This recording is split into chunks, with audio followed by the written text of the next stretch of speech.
Hey friend, it's MJ Gordon. Today I want to talk about why minimalists are likely to survive a pandemic or crisis.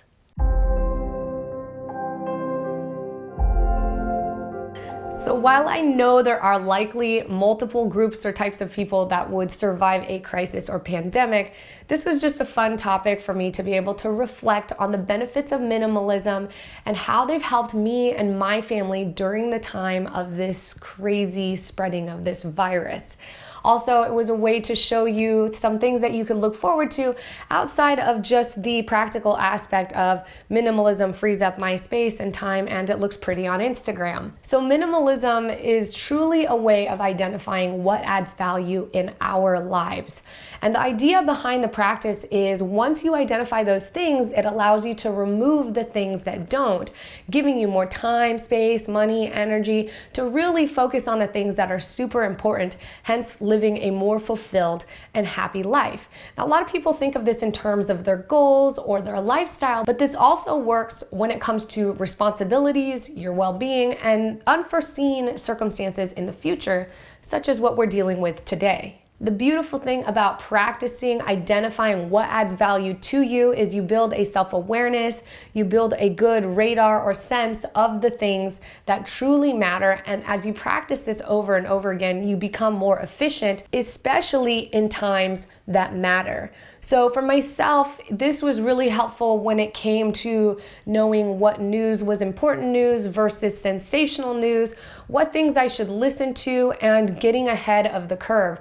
And this is something that has happened for us in so many occasions, from hurricanes to this virus outbreak to just in general market or business, economy, situations where it feels like it's almost intuitive, but on top of intuition, you have this practice of general awareness. So this really allows you to filter out the noise pre-crisis. It helps you filter out the noise just in life in general, which allows you to set yourself up for better success. So there are three areas how identifying value has set us up for better success in this pandemic scenario. And that first one is critical decision. Decision fatigue is real, and every minimalist knows that when it comes to picking what you wear during the day or choosing the breakfast that you eat, the less decisions you make, the less fatigue you can get, which allows you more clarity and ability to make critical decisions where and when it matters. It also preserves creativity and efficiency so that you can make the most beneficial choice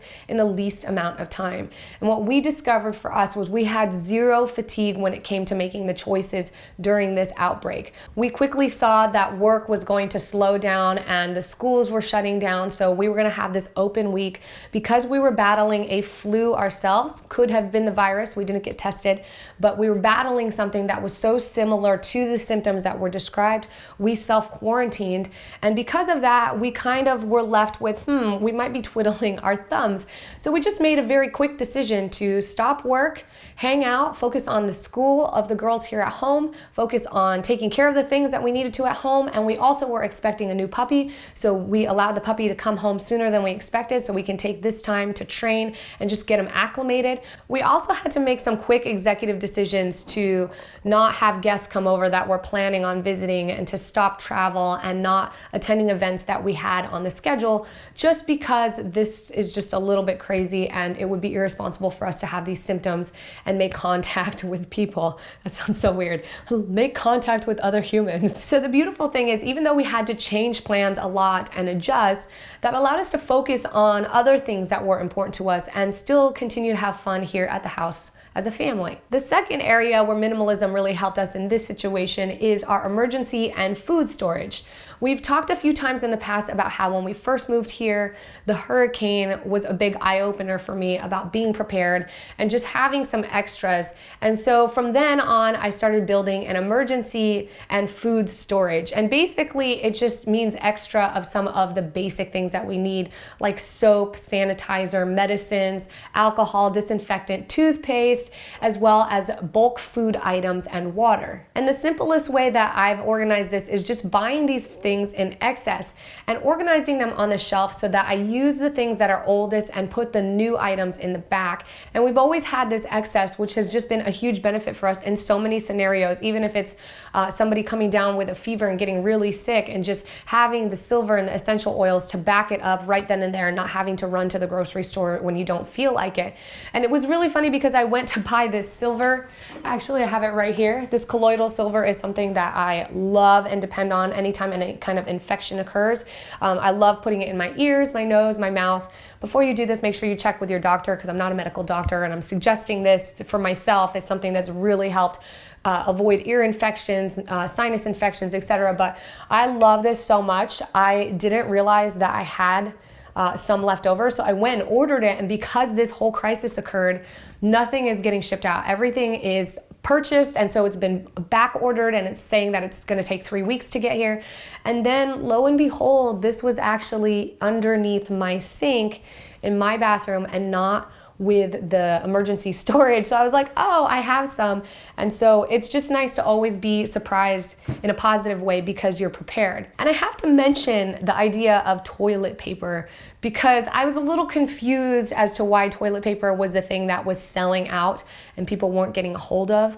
And I realized I don't understand this because we don't use toilet paper, but apparently toilet paper is a hot commodity for many reasons other than just sniffles and going to the bathroom. And so I have many videos here talking about how we have a no toilet paper system, which is essentially just using a bidet. It's not totally crazy. And if you can't get a bidet or a travel bidet, one of those water bottles with the pop tops where you can really squeeze and squirt can help.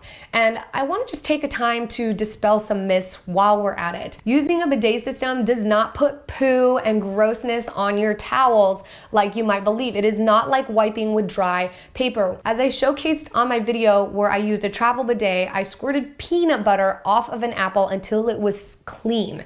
So clean, it was unbelievable. If you have an installed bidet like we do, the pressure is even more and you have a lot more control over angle and area. Now, if you're first starting to use a bidet, yes, I recommend using some paper towels to get started because you have to get used to just exactly how to squirt to make sure you got it all cleaned off. But once you've got that down, it's a super clean, sanitary, and efficient way to save on toilet paper and not go through this madness of standing in line for an hour and then finding that there's no toilet paper to begin with. So I just wanted to cover that in case it crossed your mind and you were thinking about going for it. Go for it. If you have an HE machine or a smart washer like we do, they also have really awesome sanitation cycles without having to use bleach. So it's a great way to go. So the last area where minimalism really benefited our family is in saving us the time and money. Money more specifically, because there's zero panic.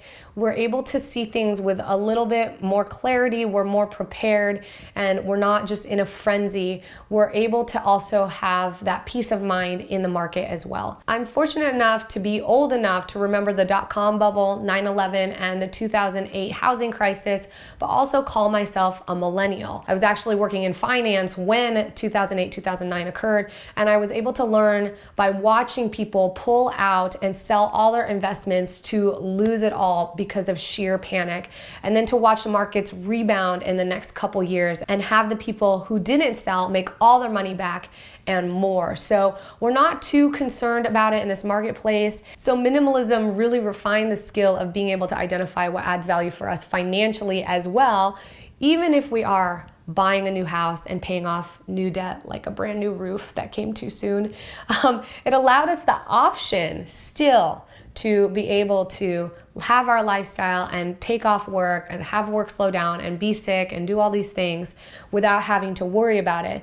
It also helped us identify that minimal spending is valuable to us because we're able to live below our means, and living below our means allows us to store extra value, which is basically what money is, a store and exchange of value, so that when times like this happen, we have a reserve of value that we can use to help us have more options. And ultimately, at the end of the day, what minimalism has really done for us is give us a peace of mind that we know we can live with less in the worst case scenario. We're not head over heels trying to pay for the new car and the clothes that I put on a credit card, the clothes and makeup or new furniture or whatever that is now drowning us and makes us feel like we have no space or overwhelm to deal with this margin of error. So ultimately, minimalists will survive a pandemic because there's less stress involved. There's less that they have to deal with, less that they have to worry about, and they're already set up for success. Stress and panic lead to rash decisions, and it is absolutely the worst mindset that you want to be in when something serious like this goes around. Focusing on things that add little value to you generates a lack of preparedness when things of real value to you are now at risk. And that puts too much on our plate to handle. When we live with too much, it becomes too much to handle when the situation gets tight, when things that are important need our time, our money, our space, our attention, our energy, but we can't do that because we're tied down with other things that don't matter in times of crisis. That was what really stood out to me when the hurricane occurred. People were running around with guns and breaking into people's homes. They weren't trying to steal people's designer shoes or handbags and jewelry. They were trying to hold people up for food and water.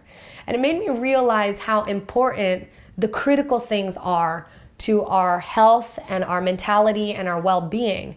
How important it is for us to prioritize those things that are important to us, like our finances and our family. And it also made me realize that it's almost impossible to prepare for what life is going to throw at us. But the one thing that we can prepare for is that life is going to happen. These things are going to occur. And the best thing that you can do is not be like crazy over prepared. If you want to be a prepper, by all means, I find a lot of value in at least understanding their perspective and taking and infusing some of the things that they incorporate into preparing for emergencies like this. But to be able to clearly identify what adds value in your life, how to prepare for it, and what you need to prepare for. And this is why I think minimalism is a large benefit, not just to your lifestyle and your daily experience as a whole, but also to areas that you may not have planned like this. So whether or not you're a veteran minimalist or you're looking to get started, I love speaking about minimalism and how it impacts our lives on a deeper level than just a surface materialistic level. Minimalism is a skill that gives you clarity, awareness, and peace of mind. And if there's things that you think I've missed in this video today, share them in the comments below. Has minimalism helped you in any sort of crisis or any pandemic? I want to know, because I'm just sharing the things that have helped me and would love to know what has helped you. If you like videos like this, please be sure to hit thumbs up. It helps me know, helps get engagement on these videos so I can continue to do more, and I'm trying to do more. And subscribe if you haven't. I like to share content with you on how to free up time, money, energy so that you can live life on your terms. I'm obsessed with figuring out how to generate more freedom, happiness, health, and fulfillment in my life and share that with you so you can do the same for yours. Thank you so much for being here. Stay well, stay healthy, and I'll see you in the next episode. Ciao.